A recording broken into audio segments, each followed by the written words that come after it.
In today's video, I want to share with you the 6 pieces of tech that I use on a daily basis to make my life easier, more productive as an 8-figure entrepreneur. So to me, the best pieces of tech are often the gadgets that just fit normally and comfortably in your day-to-day life. I don't want these big things that I'm only going to use once a month or once a year. This list of 6 things I'm going to take you through right now are things that I personally use on a daily basis. They fit nicely into my lifestyle and they really help my days to be more enjoyable and more productive. And I suggest if you're not using these 6 things, perhaps consider incorporating them into your life as well. So the first thing on the list is this little gadget here. It's called a Remarkable. Some of you may have heard of this. It's a writing pad. So it is not a bright LED screen. In fact, it's designed to look and feel like paper. So it's actually even got that little scratchy sound when you're writing on it. What I really like about this is it keeps me off my laptop or perhaps my iPad. There are certain things that I use my laptop for. You know, obviously the bigger tasks, the things that I really have to focus on. I need all my applications.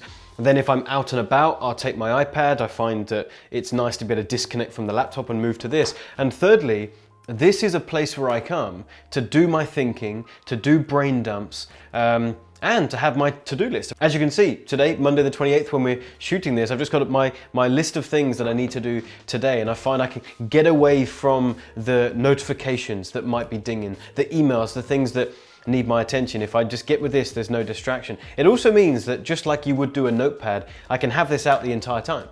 If I've got a to-do list on here somewhere, it's going to get covered up with other applications, other browsers, other widgets, there's stuff going on. Whereas over here, I have this out next to me while I'm working the entire day. And while I'm working, I can often glance over and just keep myself accountable to the tasks for the day. Really like this thing. Oh, and one final thing is that I'll make my to-do list often the night before. So I'll go to bed, and before I go to bed, I'll start making my list of things to do. And I'm on a tablet, but I don't have that bright light that's going to affect my sleep. So this doesn't in any way impede my sleep, and I can still work on my to-do list for the next day. Really like that. Okay, so for number 2, some of you might think this is a bit of a cop-out, but stick with me. It's not my phone.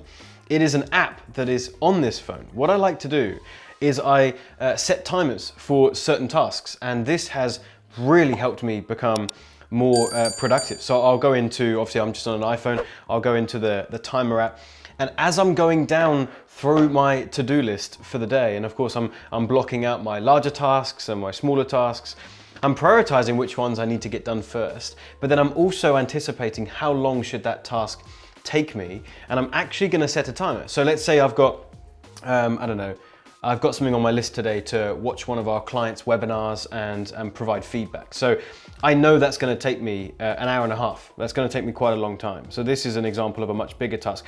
I'm actually going to go ahead and set 1.5 hours, and that is going to sit next to me the entire time I'm doing that task. And it's offering me a twofold benefit. The first is, of course, I'm held accountable for that task. It shouldn't take me longer than that, so now I can keep track. But secondly, I know that timer is running for a reason. So if I start getting distracted by emails or notifications or something else, every now and again, I'm glancing in my peripheral vision, I'm seeing that timer and I'm remembering, oh crap, I'm supposed to be on this one task and one task only. And what I'm doing right now is eating into the time that I'm supposed to be doing this other thing. Really helps. If I don't hit it every single time, no trouble. But as I get to 0, I'll just put a fresh 15 minutes on. And now I really know I'm over time. And same thing goes for smaller tasks, you know. I might say I've got some emails to reply to, and I know roughly who it is that needs my attention. That's going to take me no more than 15 minutes. I'll put 15 minutes on the timer. That's sat there. Now, while I'm writing those emails, if I'm starting to write too perfectly, right, I'm a perfectionist. If I'm trying to make sure grammar is absolutely perfect, everything's great, but I'm running out of time, I'm going to speed up. I'm holding myself accountable. Just by using the timer on my phone, I will get through my daily to-do list, every day so much faster and get far more done just because of that. The third thing on my list, many of you are not gonna like. In fact, perhaps I'm just gonna go get it and I'll show you. Oh, hello. It's my Nespresso coffee machine. Now, before you judge too prematurely, I am really genuinely into my coffee. I like the taste of fine coffee. I've got some regular spots in town that I love to go to, and we know that we're gonna get fantastico coffee. But this right here provides such convenience where there are just ways that we prioritize our time. And for me to enjoy good coffee, really good coffee, then I'm gonna wait till I'm out and about and I'll grab one there. But when I'm in the office and I'm working and I'm focused and I wanna get loads done, I don't wanna have to prepare a coffee for 15 minutes. Some people are into it, that's fine. For me, I'm not. I'd rather do this.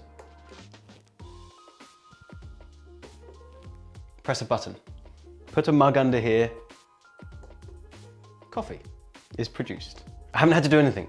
Haven't had to grind any beans. Haven't had to check how much we've got, how much it weighs for each portion. I just press a button. And I actually find Nespresso of all of the coffee machines to actually have a pretty decent taste depending on the pod that you get. So this, I mean, think about it. If I had to make a 15-minute coffee every single day here in the office, I mean, think about it. In a year, 365 days, Pete, how much time have I saved? Tell the people. Now listen, I know it, I've got the number in my head. 15 minutes times 365. 10 would be 3,650. Halve that. So put them together. It's like 5,000 something. How many hours is that? I don't know. What's that? Divided by 60. So we're getting close. Maybe what, 10 hours? No, 100 hours? 100 hours. 91 hours. Ah! You gotta act like you got it right. Yeah. 91 hours, just as I said. The next thing on the list are these things here, noise cancelling headphones. I started with a pair of Bose. These are the originals. They're a bit old and tatty now, don't use these. Now I've moved on to the Apple AirPods Max. In fact, didn't even pay for these. A friend of mine bought these for me, really appreciate it. Aiden, if you're watching, thanks again. These things are so helpful for productivity. I'm someone who gets very easily distracted by any noise, any conversation around the office or wherever I happen to be. And if I really want to focus on getting some good work done, then of course I pick these up, I take off this useless sleeve that Apple should have never created, and I pop these on, and now I'm just in my own little immersive world where I can get down, focus, nothing's distracting me. And these, by the way, are actually very, very good at knocking out the sound. So when I'm even on an airplane, when I'm trying to do some work, like I can't even hear screaming babies often that may or may not be around me when I have these on. I often like to work in coffee shops, and if I do that, again, when I'm putting that on, it just kills the background noise, helps me to get in the zone. But there is another benefit to these things that I find very interesting.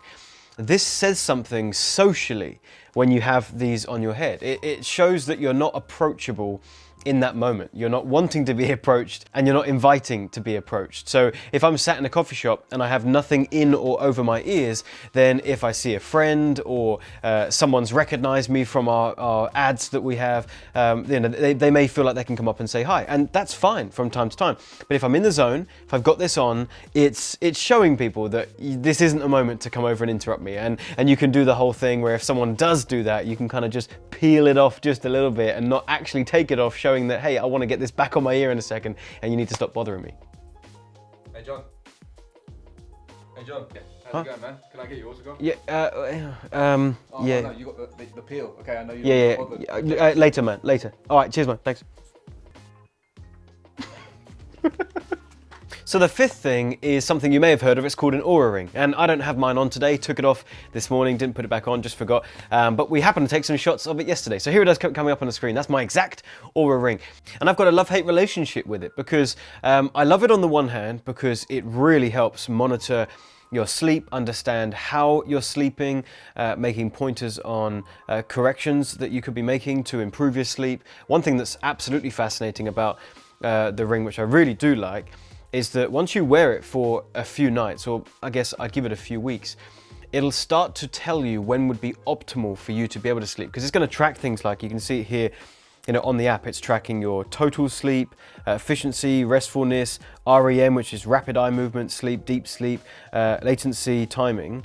And what's going to happen after a few weeks is it's going to find out where are the moments in your personal sleep time where you're getting the best deep sleep, the best REM, all these things that you need.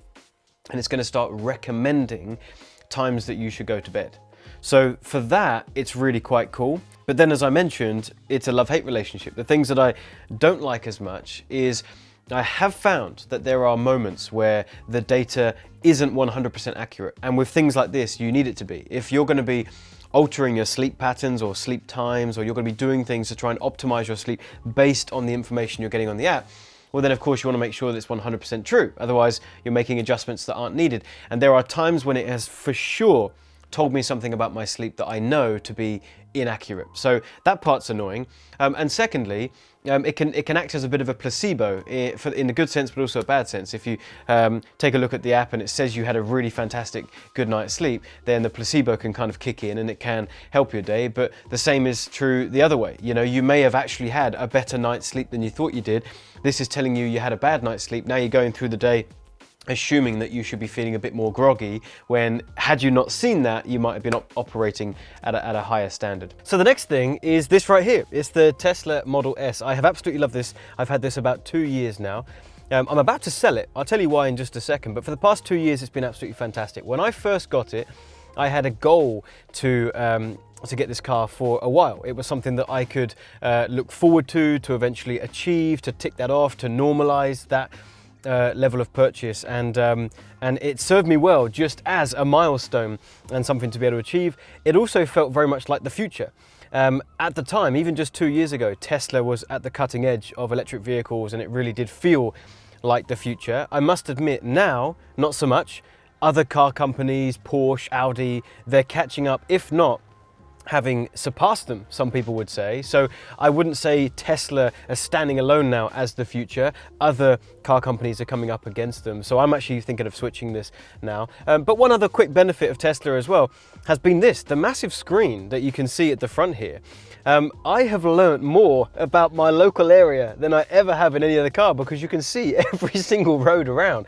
So when I'm driving, I usually just punch into the sat-nav where I'm going and it'll just tell me when I get there. But here I'm actually learning about different places in the country, which might sound weird, but I like learning new things, and it's actually been quite an interesting learning experience. So there you have it. There's my 6 pieces of tech that makes my life easier and more productive. If you enjoyed this video, don't forget to give it a thumbs up. It really helps us see what content you're liking so we can make more of that for you. Don't forget to subscribe so you can be updated on future videos that we're putting out. And finally, do you have any cool pieces of tech or gadgets to help you in your day-to-day life as an entrepreneur? Let us know in the comments box. I'd love to read through your comments.